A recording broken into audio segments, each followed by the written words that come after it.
Are you stressed and filled with anxiety like I am? Maybe in a bit of pain from that car accident you had a few years ago? Well, the sponsor of today's episode, Hempville CBD, has us covered. They have the highest quality products created by chemists and doctors.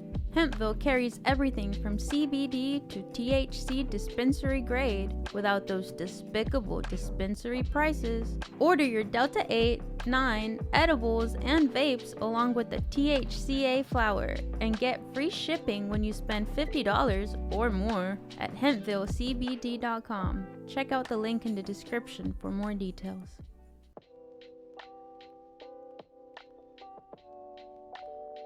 Welcome to the Filmistines, the double feature podcast. Join us as we unravel the interwoven experience of the continuous conversation of cinema. Take part in pairing movies with their cursed counterpart, movies that share DNA, or even pairing questionable duos by joining our Patreon at patreon.com/Filmistines. We offer tiers at the $1, $5, and $20 level, where the $5 tier will grant the ability to request films to further this discussion.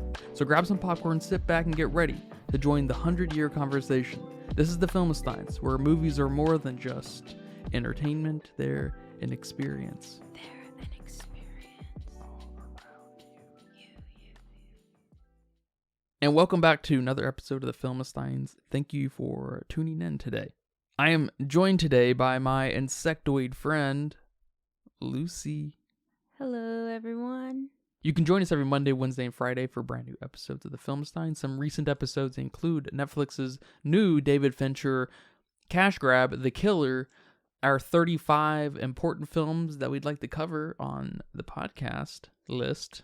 That's a really cool episode. Go listen to that. Our 2024 most anticipated films, our first episode of our new topical series, and then our coverage on the new Hunger Games prequel, The Ballad of Songbirds and Snacks. I've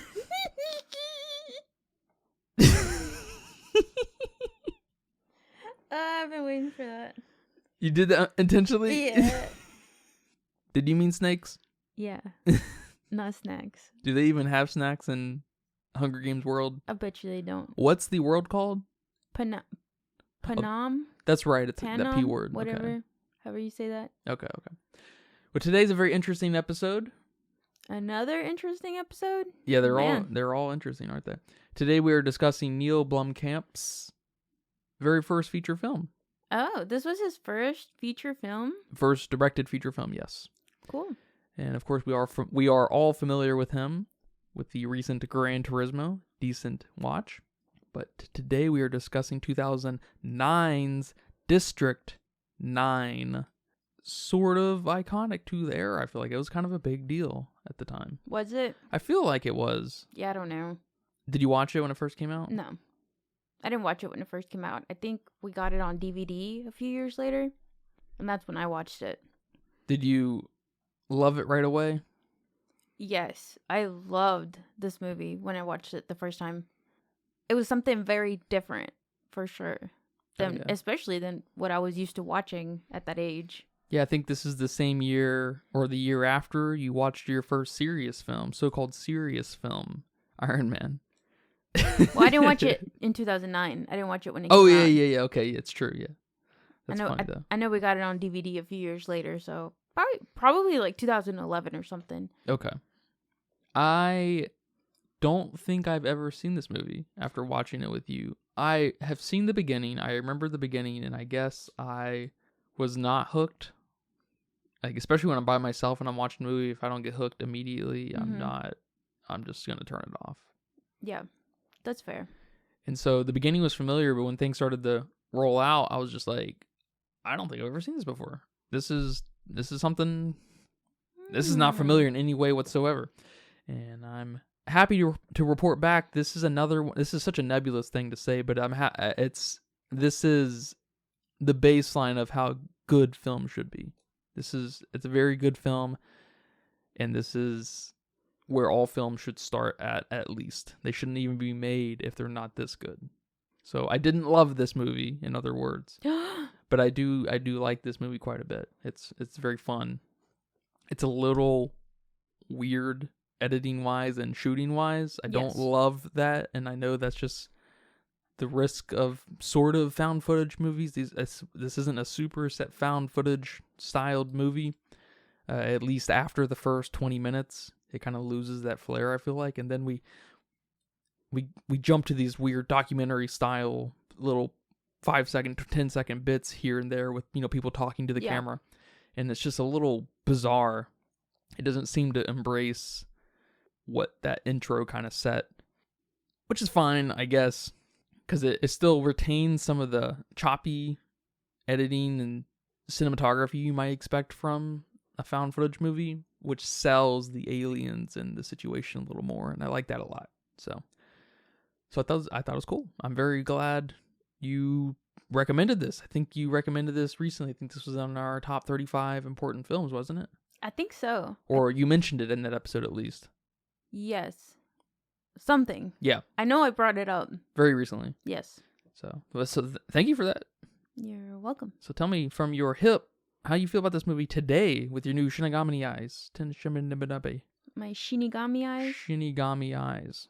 Yeah, I still like this movie. I still liked it a lot. Not bad for a sci-fi film.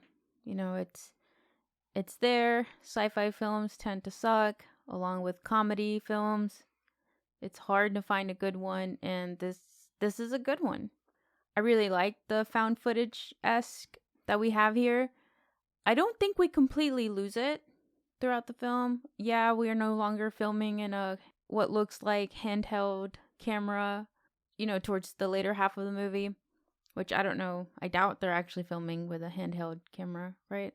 They're filming probably with I think they call it a jib, where they're wearing the camera basically. Okay. So it can give a handheld feel. But they could also be running around the camera. That is totally possible. The cameras are heavy, so I don't know about that. Yeah, okay. But yeah, I don't think we completely lose it. Yeah, we're no longer filming like that, like they're holding one, but yeah, we kind of take on this almost like helicopter cinematography at some point. Like these weird angles, weird bird eye angles and stuff. Yeah, we're still following him in a way. It's almost like they gave us the, found footage interview style of meeting these characters, and then we kind of got like a where are they now kind of feeling to it. And it sort of reminds me when movies put a TV in the movie and you're watching the news or you're watching something on the TV, and then but here's back to the film. That's kind of the vibe it gave me. Like, here's your interview of Wickus, whatever his name is. Here's your TV news footage of him. Mm-hmm. And then here he is now, what he's doing, where he's at. So I kind of like that. Yeah, it's definitely totally different than anything I've ever seen before or after 2009. I don't think there's any film that kind of fits that bill either. No, if they're doing the found footage thing, they're completely embracing it, and the whole film is shot like a found footage film, or not. It gave me the Office vibes for sure. I wish they could have embraced that a little bit more, especially in the beginning, where we got some more of these interviews, where they set up this character and doing something really radical, like having sex with one of these things, and nope. That's what they said. What? And then in the newscast and stuff. Oh, okay. And then we see it all play out. And then we get the true story of this character. So it's like a mix of found footage, documentary style versus proper, normal, I guess, cinematography. But they kind of interspersed the documentary little interviews throughout the movie, kind of commentating on his character and stuff. And I wish we could have just got that the first 6 or 7 minutes of that all in one chunk, several people setting the mood up, and then we're like, who the fuck is this guy? What did he do? And then we see it all play out. You see what I'm saying? Yeah. Instead of, I don't know, they felt kind of awkward. Like we see the story playing out. We know how he's becoming mutated. He didn't have sex with one of these things. It's like, but they could have let us think that for 15 minutes, but they didn't. Yeah, I too am not a big fan of sci-fi in general. Maybe even less so than you, because I'm not even a fan of sci-fi books, and that's true for comedy too, comedy movies. But I feel like this is a very grounded sci-fi movie simply because it feels very familiar in the history of humanity. Mm-hmm. So it really kind of, the prawns could be anything. They could be Right. anyone at any point in time throughout the last 5,000 years of humanity, and I really like that about it. And then if you just read a little bit about this movie, you'll know that it was inspired by the District 6 events. just crazy South African political affairs of just crazy degrees of segregation. Yeah. And that's awesome as far as like this movie kind of exposing that. It doesn't really make fun of it, I would say, but it makes fun of it on an absurd level, I guess, by just the nature of how far we have to take this thing that's happened and make it look alien when it actually is something that happens in your backyard kind of thing. So so I really like the sci-fi kind of obscurity of it. Why does this work as a sci-fi movie over some others? Yeah, it's not super silly for one. Yeah, it does have these silly moments, like him having theoretical sex with one of these prawns. Yeah, his character is just kind of funny, but it's like he's really funny actually, because he's just so inept. Yes, but it's still not ridiculous kind of funny like some sci-fi films tend to be. They do a great job with these prawns, with these aliens. They look cool. They look really cool. And their spaceship, their weapons, all their stuff doesn't look crazy. It doesn't look I don't want to say fake. It doesn't look it just doesn't look silly.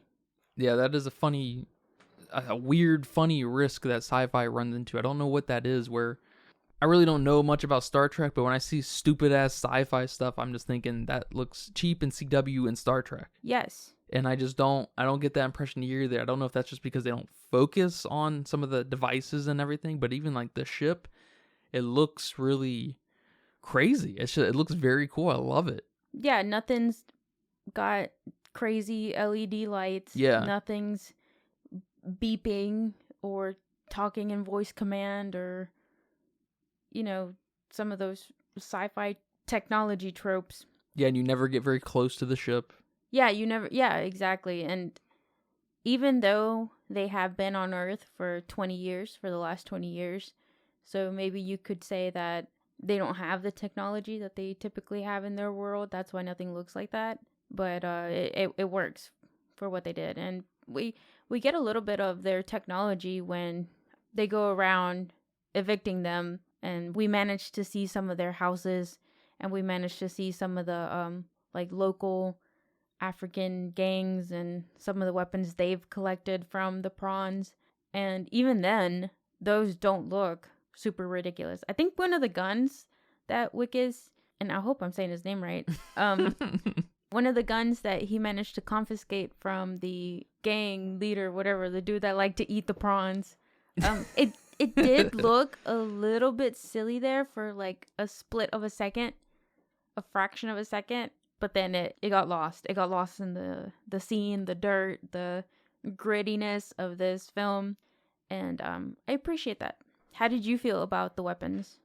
Yeah, I thought the weapons were fine. I can't really say cool or anything because I don't really care.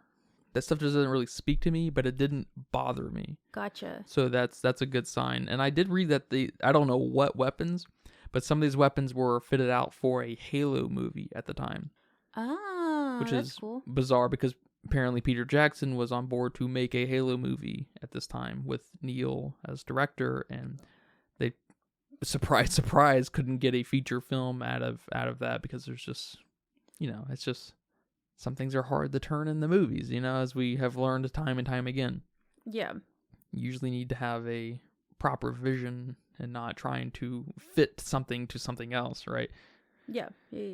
So that I was wondering, I was trying to look back in my mind at like what if that felt kind of Halo-y, which I don't know. I don't know how I feel about that. Did you play Halo? Yeah, I played Halo. A little bit? The first 5 Halos I played, yeah. Okay. Oh, that's a lot of it. Pre 343 taking over. Yeah, that's the new studio that makes Halo. I liked the slight introduction of the critters, the prawns, where we see them almost vampire like, all huddled together in the ship. That's like the only time I guess we are close to the ship, and I like that they're just like shriveled up in there, and it's really scary almost. It feels like that one scene from I Am Legend where Will is like in a subway or something area underground, or in like a parking garage or something, I'm not sure, and he comes across them all just huddled together during the day. Yeah. At night, it's just like, it's a nice visual. A little tropey, I guess, but for at least a horror movie, which just isn't. I guess it might be to some people. I'm not sure. It doesn't have any jump scares, so I don't know. It's got to have at least a jump scare, right, to be a horror movie, at least one. Yeah, I guess.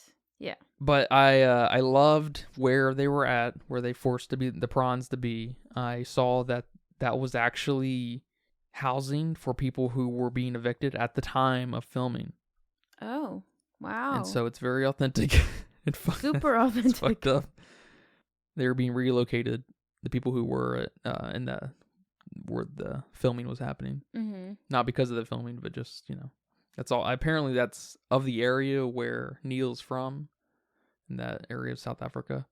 Yeah, and I was just about to comment on what a fabulous job they did with the set designs, but yeah, it's all pre-existing. It's all pre-existing. Apparently, almost all of it was, except Christopher Johnson's house. His house was built out, of course, because they had to go in and fucking, make destructible walls and stuff to get the crew in there and everything. So and they get had to build that out. The hidden lab underneath. Mm-hmm, yeah. That was probably on a soundstage. That probably wasn't even under there. It wasn't even in the area. Yeah, maybe. Yeah, but I love that there was that ship under there, under his house, under his shack. The beginning of this movie reminded me a lot of Troll Hunter, with giving us this texture to the world and lore. And we slowly get that all the way up to our main character's exposition into, the slums of the prawns to evict everyone one by one, which was hilarious too. That was a whole hilarious bit. Yeah, I like that a lot because it brings a weird flavor that you just don't see in alien movies. Like, it feels like this is if the alien species who crash landed here, which I love that they just ended up here. Like it's just really no rhyme or reason. You can let your imagination, I guess, kind of fill in those pieces. And I guess on that note, I love that there is no solution to their problem either, the prawns. Yeah. Where Christopher Johnson is able to get out, but he may not be able to come back for generations. The ones that all the present prawns are probably going to be totally wiped out by the time he gets back, or by the time his kid gets back, or whatever. However their ship moves through time space, I guess. But I liked that the humans did segregate the prawns, because it feels very familiar, and like that's if the prawns weren't violent when they got here, they probably would be quarantined off from the human world and supervised and stuff. Yeah, that's all humans know how to do. Yeah. That's all humans know what to do. And so I was just like, this is so cool. And it's, I don't know, it'd be maybe kind of cool to see some of the timeline of that, like where they treated a little better in the early days, and then people became more conspiratorial and questioning of, their motives and stuff, and how they kept themselves, because of course, they put them in the slums, and they don't have any resources to kind of gentrify the slums. They stay kind of slummy and gross, and don't have really any form of, we don't go out of our way to, educate or to communicate with these things. So there's just this bigger and bigger divide that happens between humans and the prawns. And so you just get basically a more racist kind of divide between the two, or at least going one direction, because as we saw, the prawns are pretty gentle. Yeah. They could be very aggressive and maybe get their way in a lot of ways if they really wanted to. So I like that. Yeah, I think that's also one of the things that distinguishes this from a typical sci-fi film, that all the aliens are always so much smarter than us. They're always like maybe on some sort of level respected for their intelligence and admired even with how far they've come, or whatever world they're in. They're always super smart or have the most advanced technology. But here they're treated like minorities, like how we treat minorities now, which is funny because they are super smart. And you don't see that a lot. I mean, in the Alien franchise, we're just trying to kill them, really. They're just violent beasts. Yeah. And then movies like Arrival, they're these, interdimensional beings that just, it's not possible really for us to understand their intellect. Mm-hmm. They're idolized, Yeah. And then here we have Wickes learning how to speak their language. I mean, he knows what they're saying. Mm-hmm. And even Christopher Johnson knows what Wickes is saying. Like, they've learned each other's language, which I thought was really cool. Yeah, they're totally humanized. Yeah. Yeah, I like that their language sounds like it could be a language of Earth too. It doesn't sound like it's too far away from, an old maybe primitive language we've had. Yeah. Or that we still have. I also really liked that they're called prawns. Mm-hmm. I thought that was very clever. And apparently these prawns looking things are considered a pest in Africa. Like, that's a real thing. So that's where they got that name from. So I thought that was fun. That's cool. I like that. They look like they're like a mix between whatever crustacean and a grasshopper cricket thing. Yeah, it's very cool. Again, you would imagine something that's this disgusting looking, basically, especially on this scale, to be violent. Yeah. To be a threat. And they're really not. It does a really good job, I guess, othering something, almost on a Frankenstein level, right? Of being afraid of it because you don't understand it. Or I should say even maybe a zombie level, a George Romero kind of level of, we have a bunch of these things that we just don't understand, and we can't get away from them, at least in this sense, politically and and on the TV.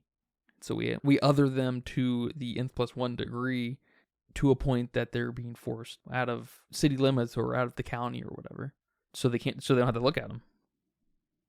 What do you think of when our main character, when he started to mutate and his human brethren basically just wanted to kill him to study him, and then the prawns were curious and more than happy to work with him? Well, maybe not more than happy, but they were much more tolerant and not just, they had every reason to be just as curious and to kill him and to study him, right?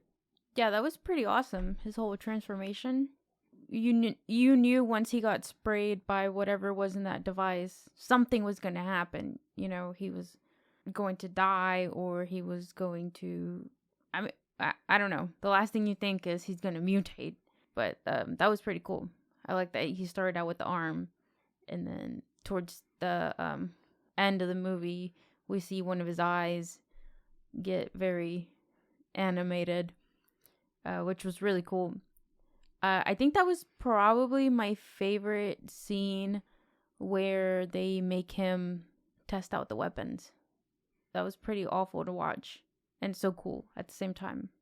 That, instead of helping him out, they're going to take advantage of the situation. And, finally we have a human who can use these weapons that they probably have been trying for years to use themselves.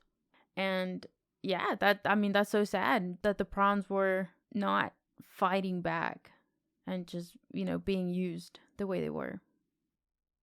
And although it's a very simple premise of him just wanting to be back into his original human form, I do like that now it's this personal dilemma to either go back to being a human or what he thinks would happen versus helping out, Christopher Johnson go home.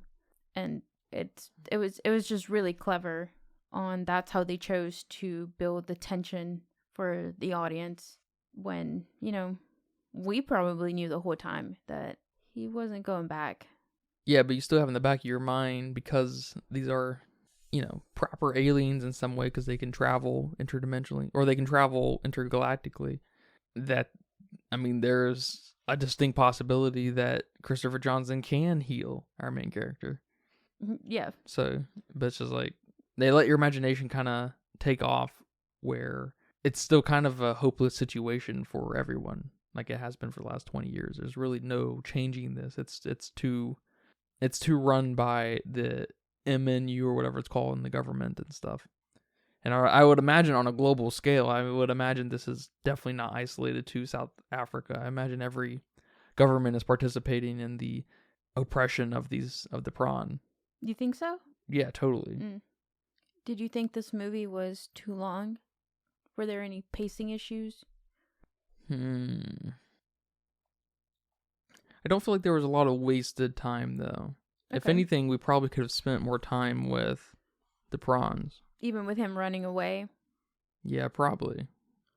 It would have been a better hook if we did, I think, have that kind of introductory documentary style little chunk at the very beginning. So you have these weird kind of preconceived notions of who our main character is.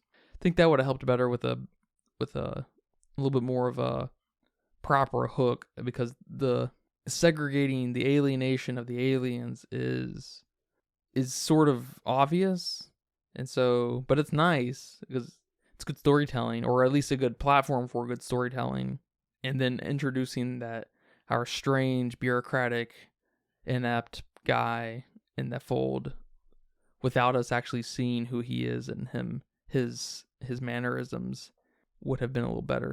Before we talk about the two endings, both what happens with Christopher Johnson and what happens with Wickes, I do also really like the scene where everyone started cheering when the spaceship took off. I don't know if there was a message there that I wasn't getting, but I just absolutely loved that everyone was going wild and just so happy that the spaceship finally moved 20 years later. There's got to be something there. Yeah, it's a very ridiculous little bit. I like that a lot too. Yeah, I mean, I know this movie thematically explores xenophobia, so it would make sense for these xenophobes to be cheering when the spaceship is gone, but I don't know. It's just really funny. Yeah, and I guess it maintains that mood all the way through those documentary style kind of voyeuristic found footage bits we get, because they're all a little ridiculous and funny. So, because the one bit that sticks out to me the most is that guy saying, they're aliens. If they were from Earth, we wouldn't have such a big problem with them. Oh, yeah. Kind of thing. It's just like, well, that's hilarious, because, yeah, you would. Everyone does. So I guess that's probably the big ironic kind of message in the whole film, actually, is that one line. And that way there's a little bit of a satire here, I guess, through the documentary specific bits. But other than that, it tries to stay pretty natural, I guess. I think that's inherently due to its semi found footage techniques, because it tries to really ground itself through whatever different kind of means that might be. I like that a lot. So what do you think of our sort of bittersweet ending? It's like 1% sweet, 99% bitter, I guess. I know the first time I watched this movie, I cried when Christopher Johnson, I keep wanting to say Christopher Columbus for some reason, but when Christopher Johnson left with his kid, I remember that just breaking my heart. And I guess I teared up a little bit here, but I didn't cry. No tears fully came out, but it was very heart-wrenching the first time around. And the scene where his wife, Wickes' wife, finds the metal flower, it's from him. So that wasn't as sad, but that was still pretty sad. I don't know if it was completely necessary for them to, after that, show us what looks like Wickes in a prawn form messing with a flower. I guess they're telling us like he's still alive, he's still here, he's still making handcrafted things for his wife, and he still has some of his humanity left. So I like that. And it feels like a big setup for a sequel too. Yeah. Yeah, I'm wondering if they did that because they don't feel like they really set it up in the beginning that he would do that, which I can't remember them setting it up at all, to be honest. What? That he's he makes little crafts. Yes. Remember, she sits on one of his projects, and then she tells us that he's always leaving around these things, and then she shows us one that she sat on because he left it on the couch to surprise her with, but she didn't think about it, so she just sat on it, and like she shows the camera when she's being interviewed. Yeah, it's kind of shitty setup then, because we should have had some interstitial kind of setup with Chris, or with our main character making something then. I feel like it's kind of lost in how chaotic the movie is. The movie's jarring to watch. The editing is, kind of nuts. If you recently had a vertigo attack, you may not want to watch this movie. That's a little bit true. Yeah, I don't think it was completely lacking, the setup. But yeah, maybe we could have had him be a little bit more creative in some scenes. And it's obvious where you do it, he would make something for the little prawn. Yeah. That was lost too, a little bit of that relationship with them too. Because the little boy, the little prawn, really liked him. Mm-hmm. I mean, the dad told us. Yeah. And that could have helped. Yeah, they could have played solidify that. Yeah, mm-hmm. Totally. Yeah, so I forgot about that. I remember that now you saying that. And that would have helped it's what I'm saying is if we could have seen all of Wickus's setup as a character, even if it was a lie, a lot of the setup all in, a solid 5, 6, 7 minutes with those interviews of who this character is. We see his sweet side, we see the conspiratorial side, we see the straight up lies, we see, what he was like at work and everything, his gentleness, his ineptness, all in one go instead of bits and pieces, It would have been, I think, a little bit better of a character build up. A character setup, I should say. Yeah. And I think that really, that would have helped me. I mean, I'm not going to say like this movie more, but it definitely would help me earlier on, I didn't have to, I don't know, I guess it was a little annoying that they're saying weird things about this character that we already know that what they're saying is not true, or it's just whatever. And it's just like, I don't know, it's bizarre. I wish we could have had some time between knowing it's not true and them saying it. Yeah, I see what you're saying. Yeah, it would definitely help build some of that suspense of who this character is. Why should we even care that he's turning into a prawn? Yeah, and allow you to connect with him. Yeah. It's so easy to look over the documentary little bits because they happen so quick, for one, and when we see him, he's just kind of this corporate face, political face, who gets his lucky break through nepotism and then, has kind of a moment of resignation when he realizes that these are people too, kind of, in a way, Yeah. So I don't know, it's a little frustrating that potential was there, it just wasn't edited together in the right way. And I saw that this movie was nominated for an Oscar for editing and a couple others. I just thought that was really kind of bizarre. It was also nominated for Best Picture in 2010, which is also, I think, kind of bizarre, but it was not a great year that year I saw. So you're telling me the ending where he leaves the wife, that metal flower, didn't hit quite as powerful as you think it could have?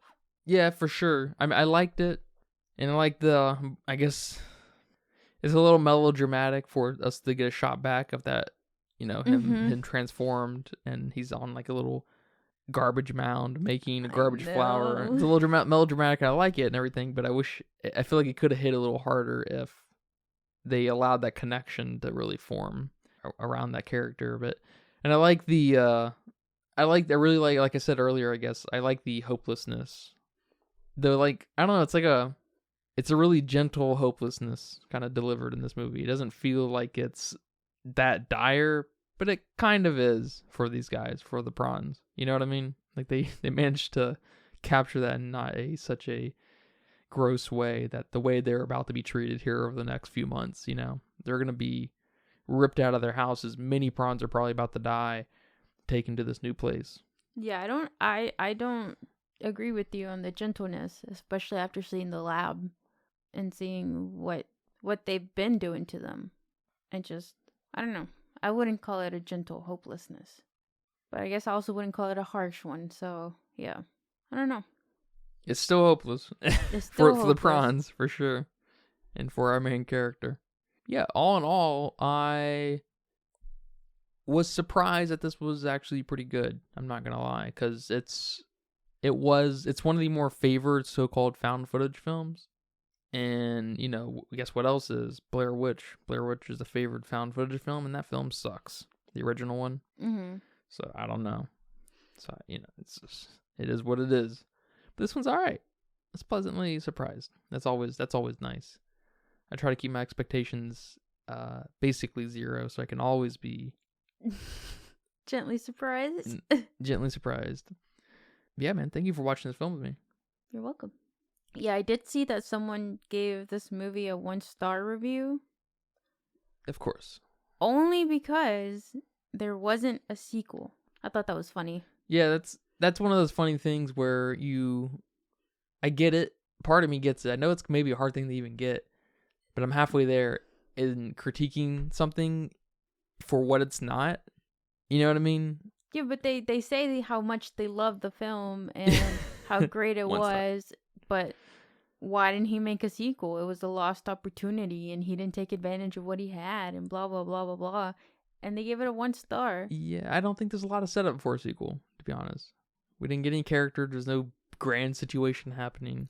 Yeah, there's enough of a setup that a sequel would make sense. You know, Christopher Johnson coming back to who knows what, but maybe. I would imagine it would be like several generations in the future. That's what I'm saying. Not Christopher Johnson, but maybe his kids' kids or something like that. Okay. So it's like a sequel, but not really. Yeah. It just takes place 100 years, 200 years after. Or maybe he crashes and I don't know. On a different planet? Yeah. Let's see that one. That's fine too. That'd be something else. Or he has to come back to Earth because he didn't get enough fuel. I don't know. You know, like, sure, I could see the sequel potential here. Yeah. But I just thought it was very silly to give a movie a movie you obviously liked and you appreciated, give it a 1-star just for what it's like they didn't understand the assignment of a review of a film. Yeah, this is a problem a lot of people face. There's no integrity in the rating system for a lot of folks. They don't have any integrity. They don't care about what it represents. They don't care about the psychological effect that it might have. They're just living in their own world. We need a little bit more of a collective thought here, and no one gives a shit. Well, luckily they're not, a writer for any kind of movie magazine or website. I don't know what they're called these days. Some outlet. All right, man. Well, thank you for bringing this movie up and watching with me and covering it here today. I hope you had a fun time. You're welcome. I'm glad you watched this with me. All right, man. What do you have a budget guess for me today? Yeah, I sure do. My budget guess is 15 million. I had no clue. And now, I guess knowing that some of these weren't sets that were built from scratch, yeah, that didn't help. Yeah, because you still have the hospital scenes and stuff like that. And it's worth noting that Peter Jackson is involved. He's a high-profile, very expensive dude. Oh. He's the guy who did your King Kong film. Yeah. In the Lord of the Rings films. I know. I guess I didn't know he was an expensive dude. Well, he can ask for a lot of money, in other words. Why is he asking for a lot of money? Well, I guess he might need it. Shit. All right. Well, I guess now you're making me feel like I went too low. Yeah, you went too low. It says here that it was 30 million. Oh. That's pretty expensive. Huh. Especially he's coming from someone it's their first movie. But he's worked with Peter Jackson. I wonder what that connection was. I wonder how they met each other. Yeah. That's a good get for Neil here. But yeah, very nice. It went on to make, it says here, about $210 million. So big hit. Whoa. Not quite that awesome prime time, 10 times budget number, but very good, very good. It also makes you kind of wonder, like, I'm kind of surprised there isn't a sequel. Yeah. He doesn't really do sequels, though, does he? Neil? Yeah, Mr. Blomkamp. He hasn't done much, actually. He's done District 9, 2009, Elysium, 2013, Chappie, 2015, Demonic, 21, Gran Turismo, 23. And then some commercials and short films throughout the years. Interesting. Yeah. Well, good for them. They made money. And this sounds like it was very popular. Yeah, like I said, it was nominated for a few Oscars too, and that includes Best Picture, Best Adapted Screenplay, Best Visual Effects, and Best Film Editing. So, all right. That's. I don't know what everything was. I think Avatar came out that year too, so I'm sure that won Best Visual Effects. The first Avatar. The Blue People? Mm-hmm. That came out in 2009 too. Oh. I know, right? But yeah, thank you guys for listening to this episode of the Film Science. Hopefully you took something away from this. Remember, you can join us every Monday, Wednesday, and Friday for brand new episodes over on Google Podcasts, Apple Podcasts, Spotify, Patreon, Pandora, all the goods. All the goods. But until next time, take care. Bye-bye. Bye-bye. And that's a wrap for today's episode of the Filmsteins. Thanks for tuning in and joining us on our cinematic journey. We hope you enjoyed our discussion and gained some new insights and perspectives on the world of movies. Don't forget to subscribe to our podcast on your favorite platform, especially Patreon at patreon.com/Filmsteins. And follow us on social media for more film-related content. We love hearing from our listeners, so if you have any feedback, suggestions, movie recommendations, or book recommendations, please feel free to reach out to us. Until next time, keep watching and keep loving the magic of movies. This is the Filmsteins signing off.